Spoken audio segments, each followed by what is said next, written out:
Picture this. It's the summer of 1462, and Sultan Mehmed II, the same man who conquered the mighty Constantinople just 9 years earlier, stands frozen in absolute horror. Before him stretches what can only be described as a forest, but not of trees. 20,000 human bodies writhe in agony on wooden stakes, arranged in perfect symmetrical rows as far as the eye can see. Some have been there for days, others for hours, all still clinging to life in the most excruciating way imaginable. The smell of death and decay fills the air so thickly that hardened Ottoman warriors, men who have seen the bloodiest battles across 3 continents, are vomiting and fleeing in terror. At the center of this nightmarish tableau, one figure rises higher than all the rest. A high-ranking Ottoman general, his ornate uniform now soaked in blood, his eyes still moving, still aware, as life slowly ebbs away through hours of unimaginable torment. But here's what will shock you even more. This wasn't the act of some deranged madman having a psychotic break. This was calculated, strategic, the work of a ruler so brilliant and so terrifying that he would force the most powerful empire on earth to retreat without a single traditional battle. The man behind this horror show? Vlad III of Wallachia, known to history as Vlad the Impaler, and to his enemies simply as the devil incarnate. And what you're about to discover in the next 40 minutes will make that scene of 20,000 impaled souls seem like child's play compared to the true depths of darkness this man was capable of. You see, most people think they know the story of Vlad the Impaler. They've heard about Dracula, they know he was cruel, maybe they've seen a movie or two. But what they don't know, what historians have tried to bury for centuries, is that Vlad wasn't just cruel. He was a master of psychological warfare, so advanced that his techniques are still studied in military academies today. He wasn't just brutal. He was brilliantly, methodically, artistically brutal in ways that would make modern serial killers look like amateurs. The question that haunts historians to this day isn't whether Vlad was a monster that's obvious. The question is, was he the most effective ruler in European history, or was he something far darker? Was he perhaps not entirely human at all? Because here's what nobody talks about. How does a man develop the mental capacity to orchestrate the systematic torture of hundreds of thousands of people? How does someone design tortures so elaborate, so psychologically devastating, that they would break the minds of enemies before their bodies?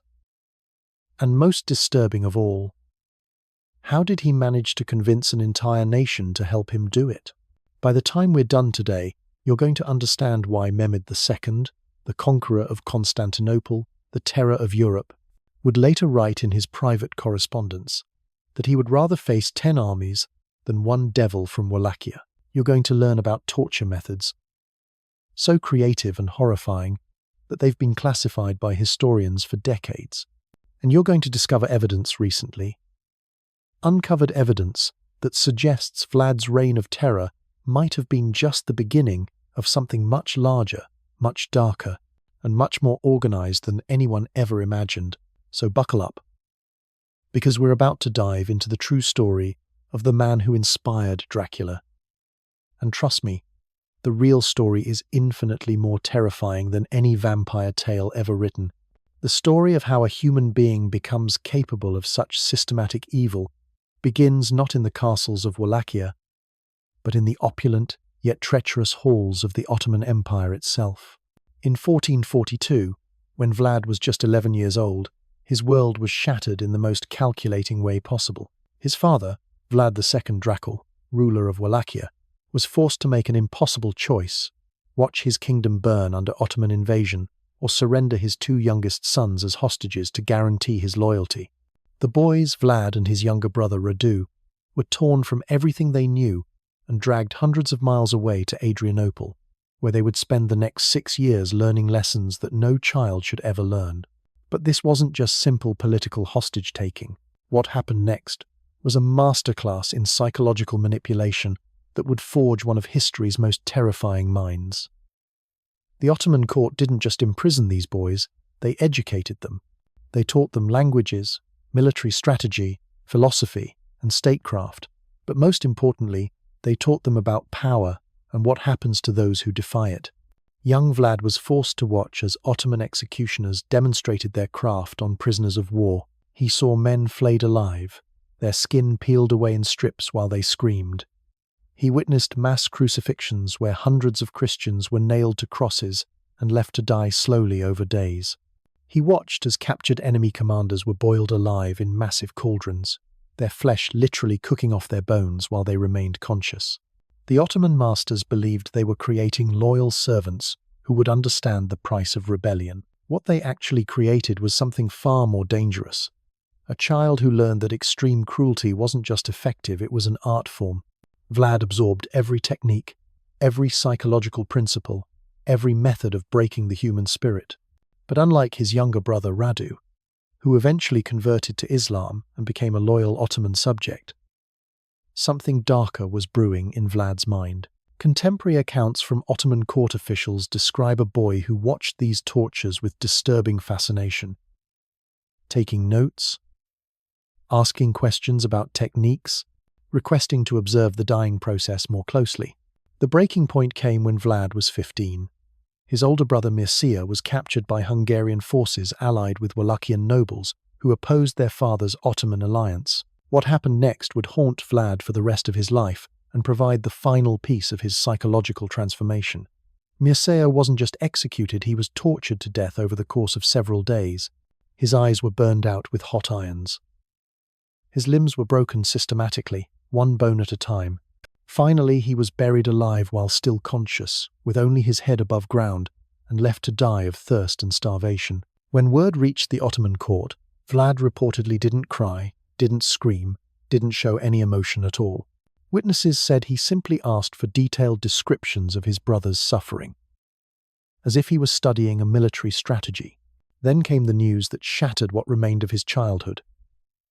His father had been assassinated by Wallachian nobles, his body mutilated and left for wild animals. At 17 years old, Vlad found himself alone in the world, surrounded by the very people who had taught him that extreme cruelty was the language of power. But instead of breaking him, these tragedies crystallized something monstrous in his mind. Ottoman court records from this period describe increasingly disturbing behavior. Vlad began conducting his own experiments on small animals, testing pain thresholds, studying how long different creatures could survive various forms of torture. Palace servants reported finding elaborate displays of dead mice, birds, and cats, arranged in patterns that seemed to serve no purpose other than artistic expression of death.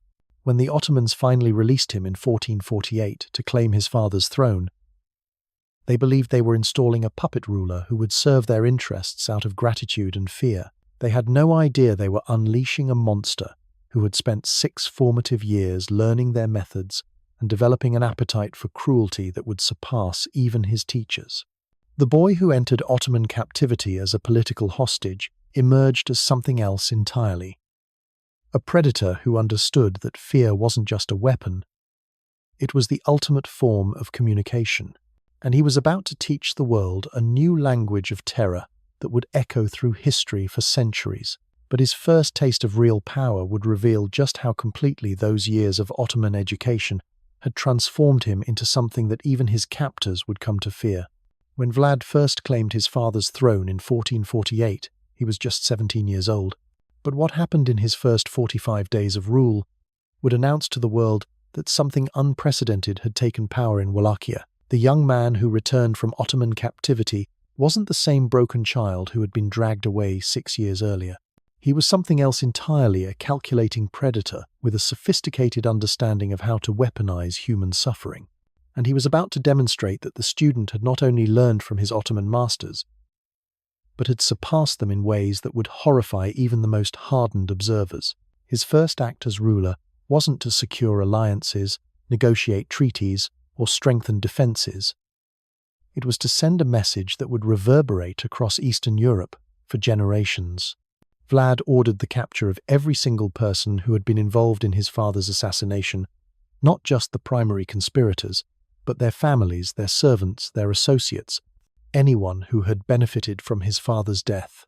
What happened next was so methodical, so carefully orchestrated, that it revealed a mind that had been planning revenge for years while maintaining the perfect facade of a compliant hostage. The executions began at dawn on a Tuesday in November 1448. But these weren't simple beheadings or hangings. Vlad had designed something far more elaborate, an ascending scale of torment based on each person's level of involvement in the conspiracy. The servants and minor accomplices were impaled quickly, their deaths lasting only hours. But for the main conspirators, Vlad unveiled techniques that combined Ottoman torture methods with innovations that were entirely his own. The man who had struck the killing blow against his father was slowly skinned alive over the course of 3 days, with Vlad personally supervising to ensure he remained conscious for as long as possible. The nobleman who had ordered the assassination was impaled on a specially designed stake that would take over a week to kill him, positioned directly outside the main gates of the castle, so that his screams would serve as a constant reminder of the new ruler's methods. But it was the fate of the conspiracy's mastermind that truly revealed the depths of Vlad's transformation. This man wasn't just tortured, he was psychologically destroyed first. Vlad forced him to watch as every member of his family was tortured to death in front of him, starting with his youngest children and working up to his wife. Only then was he subjected to what witnesses described as the most elaborate impalement ever devised. A sequence of stakes of increasing size that would prolong the dying process for nearly 2 weeks. Contemporary accounts describe how Vlad would visit this man daily, engaging him in philosophical discussions about loyalty and betrayal while he slowly died, as if the torture were an intellectual exercise rather than an execution. Word of these events spread like wildfire across the region, but instead of horrifying the Wallachian nobility into submission, it had an unexpected effect. It terrified them into active resistance. Within 2 months, Vlad was overthrown by a coalition of nobles backed by Hungarian forces, and he was forced to flee into exile. But this first brief taste of absolute power had taught him a crucial lesson. Fear alone wasn't enough. True control required something more sophisticated. It required a system of terror so comprehensive, so inescapable, that resistance would become literally unthinkable. During his 8-year exile, Vlad didn't just wait for another opportunity to reclaim his throne. He studied.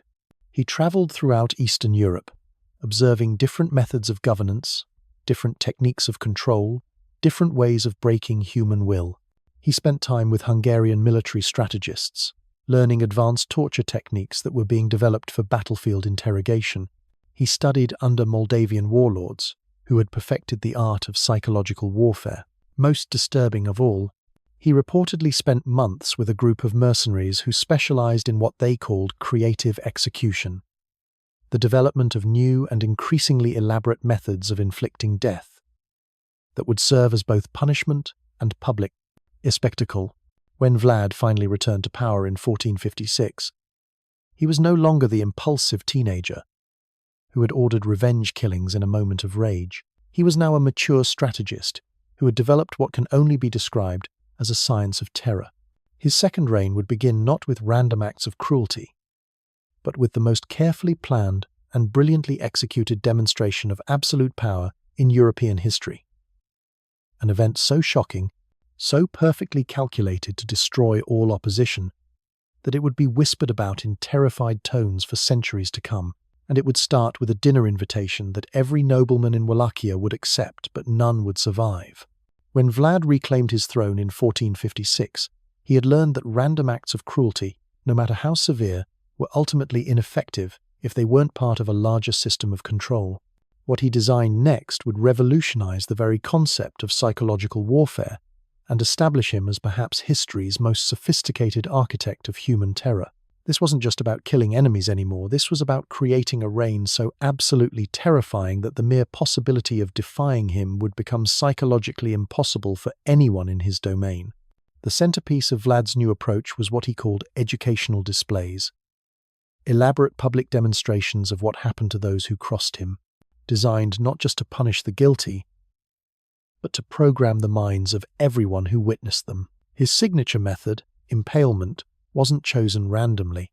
Vlad had studied the psychological impact of different execution methods during his exile, and he discovered that impalement created a unique form of terror that worked on multiple levels simultaneously. Unlike beheading, which was over quickly, or hanging, which was commonplace, impalement forced observers to confront the slow, inevitable approach of death, while the victim remained conscious and able to communicate their agony for hours or even days.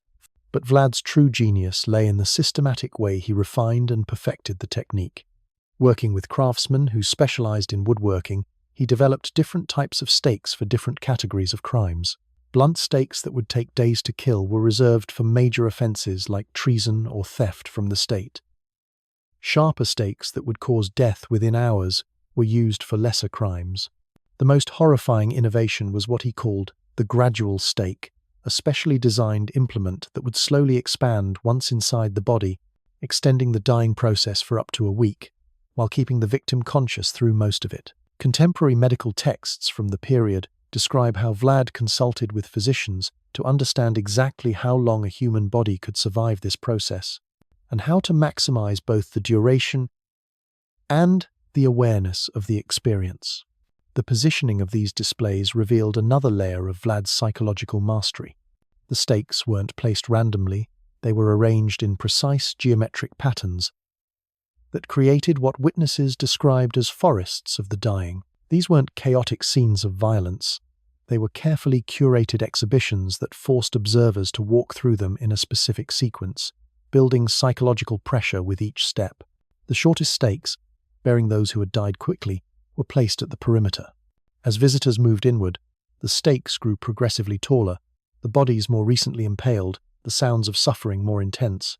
At the center of each display would be the most significant criminals, positioned on the highest stakes where their agony could be seen and heard from the greatest distance. The famous Golden Cup experiment demonstrated how thoroughly this system had rewired the psychology of his subjects. Vlad placed a solid gold cup, encrusted with jewels, and worth more than most peasants could earn in a lifetime, at the main fountain in Targovishche's central square. For 3 years, this cup remained there, available to anyone who wanted to take it. Contemporary accounts describe how people would approach the fountain, see the cup, remember the forests of stakes surrounding the city, and retreat in terror. The cup became a symbol of how completely Vlad had conquered not just his people's bodies, but their very capacity to commit crimes. The mere possibility of theft had been psychologically eliminated from an entire population. But perhaps the most disturbing aspect of Vlad's methods was how he turned the impalement process itself into a form of public entertainment that his subjects were required to attend. These weren't quick executions, they were elaborate ceremonies that could last for days. Vlad would often dine while watching his victims die, sometimes holding conversations with those who were still conscious, asking about their comfort, their pain levels, their thoughts on their crimes. Witnesses described how he would eat bread dipped in blood from recent impalement while discussing philosophy and statecraft, as if the screaming humans around him were merely background music to his intellectual pursuits. The psychological impact of these displays extended far beyond Wallachia's borders. Foreign ambassadors would return to their home countries with accounts so horrifying that many were dismissed as impossible exaggerations. But those who had actually witnessed Vlad's methods knew better. A Venetian diplomat wrote in 1459 that this prince has discovered methods of inspiring terror that surpass anything in human memory. He has not merely conquered his enemies, he has conquered the very concept of resistance itself. An Ottoman envoy who survived his encounter with Vlad reported back to Sultan Mehmed II that this man does not simply kill, he reprograms human souls to serve his will through terror alone. The true measure of Vlad's success came in the complete transformation of Wallachian society. Crime didn't just decrease, it virtually disappeared. Tax collection, traditionally a source of constant conflict between rulers and subjects, became automatic. Military service was no longer enforced. Men volunteered eagerly, knowing that the alternative to loyal service was a fate worse than any battlefield death. Vlad had achieved something that no ruler in European history had ever accomplished.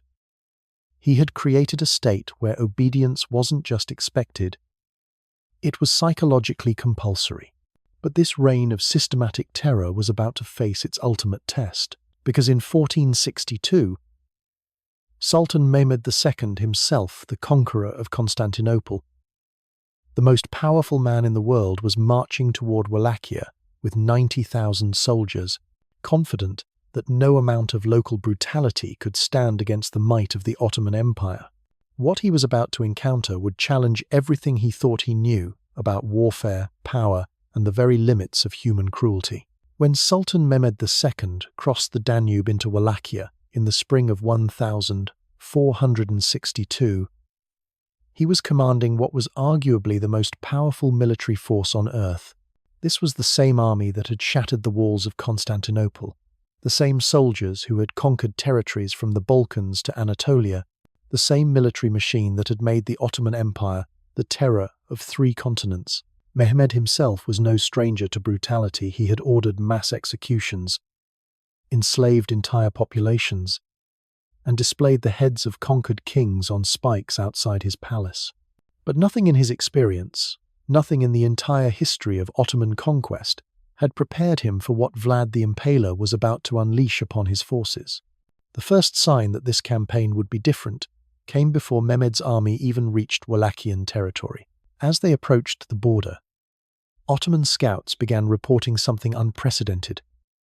They couldn't find a single living soul in the border regions.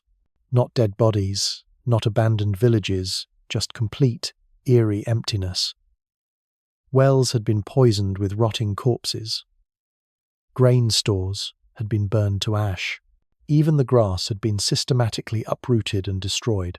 It was as if an entire region had been erased from existence, leaving behind a wasteland so complete that it seemed more like a natural disaster than human action. But this was just the opening move in what would become the most psychologically devastating military campaign in medieval history. As Mehmed's forces penetrated deeper into Wallachia, they began to understand the horrifying scope of what Vlad had orchestrated. This wasn't just a scorched earth retreat, it was the systematic annihilation of his own kingdom, carried out with a precision that revealed months of careful planning. Vlad had divided Wallachia into zones, and each zone had been destroyed according to a specific timeline designed to maximize the psychological impact on the advancing Ottoman forces. Contemporary Ottoman chroniclers describe how the army's morale began to crumble almost immediately. Soldiers who had marched confidently across the Danube found themselves in a nightmare landscape where every step forward revealed new horrors. They discovered villages where every building had been burned, but the inhabitants hadn't fled.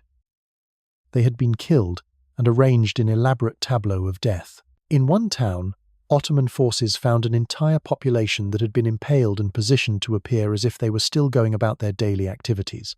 Merchants at market stalls, children playing in squares, priests conducting services, all dead, all mounted on stakes, all positioned with such meticulous care that from a distance the town appeared to be functioning normally. The psychological warfare escalated when Vlad began targeting the Ottoman supply lines with tactics that went far beyond simple military strategy. Small groups of Wallachian fighters, operating under Vlad's direct orders, would attack Ottoman camps not to inflict maximum casualties, but to create maximum terror. They would infiltrate camps at night, kill a handful of soldiers, and arrange their bodies in increasingly elaborate displays of mutilation. These weren't random acts of violence. Each attack followed specific patterns designed to communicate messages that only Vlad fully understood, but that filled the Ottoman forces with a growing sense of dread. The culmination of this campaign of terror came with the most audacious military operation in Vlad's career, the night attack of the 17th of June, 1462. Under cover of darkness, Vlad personally led a force of just 24,000 men in a direct assault on Mehmed's camp, which housed nearly 90,000 Ottoman soldiers. But this wasn't a conventional battle, it was a carefully orchestrated psychological assault designed to shatter Ottoman morale completely. Vlad's forces didn't attempt to hold territory or achieve strategic objectives. Instead, they swept through the camp like a hurricane of death, killing with surgical precision and vanishing before organized resistance could form. The true genius of the night attack lay not in the number of casualties, though Ottoman records admit to losing over 15,000 men in a single night, but in the manner of those casualties. Vlad's forces had been trained to kill in specific ways that would maximize psychological impact. They targeted officers disproportionately, ensuring that the Ottoman command structure would be crippled. They killed in ways that left distinctive signatures, specific patterns of mutilation that served as Vlad's calling card.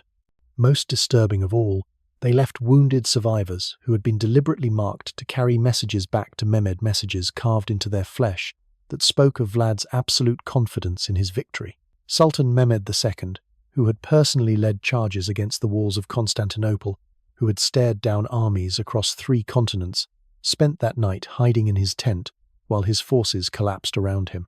Ottoman chroniclers describe how the Sultan, upon emerging at dawn to survey the carnage, found not just dead soldiers, but elaborate arrangements of corpses that seemed to mock the very concept of Ottoman military superiority. Bodies had been positioned to spell out messages in Arabic, Turkish, and Latin. Severed heads had been arranged in perfect geometric patterns that demonstrated both artistic sophistication and complete contempt for Islamic burial practices.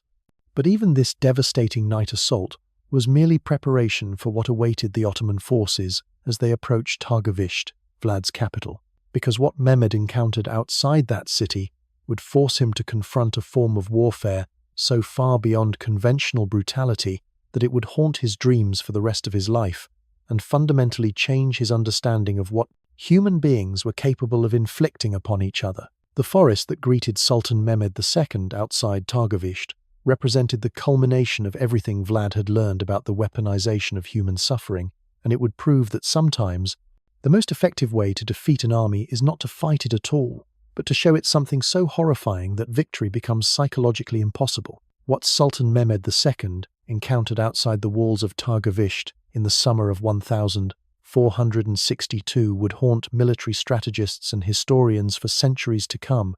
But the true horror of Vlad's reign lay not in his public displays of terror, but in the dark secrets that unfolded behind the closed doors of his castles. Because, while the world recoiled at the forest of 20,000 impaled souls, the far more disturbing activities were taking place in the hidden chambers of Vlad's fortresses, activities so grotesque that even his own chroniclers struggled to document them, and modern historians have only recently begun to piece together the full scope of his private obsessions. The first hints of Vlad's deeper psychological disturbances emerged from accounts written by German merchants who had been granted audience in his court. These men, hardened traders who had witnessed violence across Eastern Europe, described witnessing Vlad conduct what he called dining experiments in the great hall of his castle. During formal banquets, Vlad would have prisoners brought before the assembled guests and subjected to increasingly elaborate tortures while he ate. But this wasn't merely sadistic entertainment. Witnesses described how Vlad would take detailed notes during these sessions, studying the prisoners' reactions, timing their responses, measuring their endurance with the precision of a natural philosopher conducting research. The most disturbing aspect of these accounts involves descriptions of Vlad's apparent consumption of human blood. Multiple independent sources, including a Saxon chronicle from Brasov and testimony from captured Wallachian servants, describe how Vlad would dip bread into the blood of freshly tortured victims and consume it while discussing matters of state. A Genoese merchant who survived an audience with Vlad wrote that the prince partook of the crimson essence with such evident pleasure that one might think he derived sustenance from it more readily than from wine or water. This wasn't symbolic ritualism. Witnesses described a man who had developed what appeared to be a genuine physiological craving for human blood. But perhaps the most chilling revelations concern Vlad's treatment of the most vulnerable victims in his domain.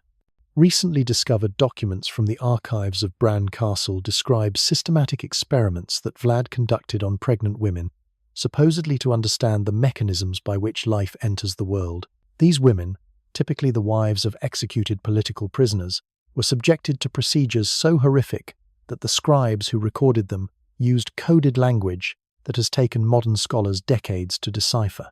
The documents describe how Vlad would have these women's abdomens opened while they were still conscious, removing their unborn children to study the spark of life at its most essential moment. Even more disturbing were his experiments on children, which seemed designed to understand the development of fear responses in young minds. Captured documents describe how Vlad would separate children from their families and subject them to escalating levels of psychological trauma, carefully documenting their mental deterioration. These weren't random acts of cruelty, they were systematic studies conducted with scientific rigor. Children would be placed in chambers designed to produce specific types of terror. Rooms filled with the sounds of screaming. Chambers lined with the decomposing bodies of their parents. Spaces where they would be forced to witness the torture of other children while being told they would be next. The physical architecture of Vlad's castles reveals the extent to which his entire existence revolved around the orchestration of human suffering. Archaeological excavations conducted in the 1992nd Puinari Castle uncovered a series of chambers that had been deliberately designed for torture, with sophisticated drainage systems to handle blood, specialized fixtures for restraining victims in specific positions, and even what appears to be an early form of ventilation system designed to carry screams to other parts of the castle. These weren't improvised dungeons, they were purpose-built facilities that demonstrated years of careful planning and refinement. Perhaps the most psychologically revealing discovery was a chamber that archaeologists have dubbed the observatory. This room, located at the highest point of Puinari Castle, contained what appeared to be a sophisticated system of mirrors and acoustic channels that allowed Vlad to observe and hear torture sessions taking place throughout the castle simultaneously. Detailed analysis of the room's construction suggests that Vlad would spend hours each day in this chamber, monitoring the suffering of dozens of victims at once, while maintaining detailed written records of their responses. These weren't the actions of a man driven by rage or political necessity. This was systematic research into the mechanics of human suffering, conducted by someone who had developed what can only be described as a scientific fascination with pain. The personal accounts of Vlad's relationships reveal another layer of psychological disturbance. His first wife's death remains one of history's great mysteries, but recently discovered letters from Hungarian court archives suggest something far more sinister than the accepted story of suicide. These documents describe how Vlad's wife was found dead under circumstances that suggested prolonged torture, with wounds that matched the patterns found on Vlad's other victims. Even more disturbing, witnesses reported that Vlad showed no emotional response to her death whatsoever. Instead, he reportedly took detailed notes on her final hours and used her death as a learning opportunity for refining his techniques. But perhaps the most chilling evidence of Vlad's true nature comes from the testimony of a Hungarian priest who served as his personal confessor for several months in 1461. In letters that were sealed in church archives for over 500 years, this priest described confessions that were so horrifying he eventually fled Wallachia in terror.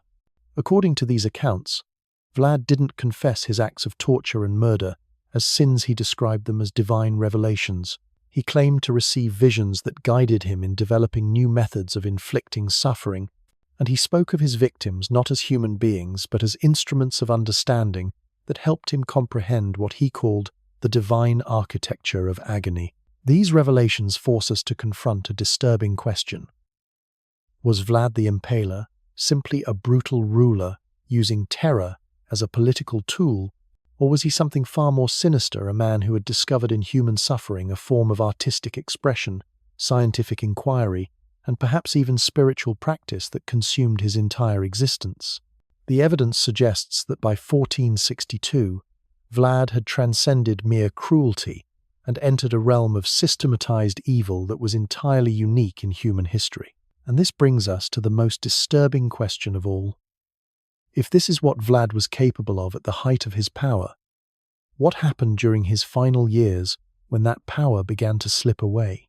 Because the evidence suggests that as his political control weakened, his private obsessions only grew stronger and more creative. The downfall of Vlad the Impaler began not with military defeat, but with the very allies who had once supported his brutal methods, growing terrified of what he had become. By 1462, reports of his private experiments and systematic tortures had reached the courts of Europe, creating a diplomatic crisis that would ultimately seal his fate. King Matthias Corvinus of Hungary, who had previously praised Vlad as a valuable buffer against Ottoman expansion, received detailed accounts from his own ambassadors describing scenes so horrific that they challenged the very concept of Christian rulership. The final straw came when Hungarian merchants discovered that Vlad had been conducting what he called theological experiments, torturing Christian priests to death while forcing them to recite prayers, apparently studying whether faith could overcome physical agony. In late 1462, through a series of coordinated betrayals orchestrated by his own Hungarian allies, Vlad was captured and imprisoned in a tower outside Buda. But even in captivity, the true depths of his psychological transformation became apparent. Guards reported that Vlad continued his experiments on a smaller scale, capturing rats, birds, and insects in his cell and subjecting them to elaborate miniature tortures. He would arrange their tiny corpses in the same geometric patterns he had used for human victims, creating intricate displays of death that served no purpose other than to satisfy his obsessions. Contemporary accounts describe how visitors to his prison would find him surrounded by these tiny monuments to suffering, speaking to them as if they were old friends, discussing techniques and improvements with the passionate intensity of a master craftsman. What makes Vlad's imprisonment even more disturbing is that it lasted for 12 years. 12 years during which his hunger for inflicting suffering only grew more refined and concentrated. Hungarian court records describe how he would request specific animals for his studies, how he developed increasingly elaborate methods for prolonging their deaths, and how he maintained detailed written records of each experiment. These weren't the desperate actions of a broken man, they were the continued work of someone whose entire identity had become inseparable from the orchestration of pain. When Vlad was finally released from prison in 1474 and restored to a small portion of his former territory, witnesses expected to find a man humbled by years of captivity. Instead, they discovered someone whose obsessions had become even more focused and intense during his imprisonment.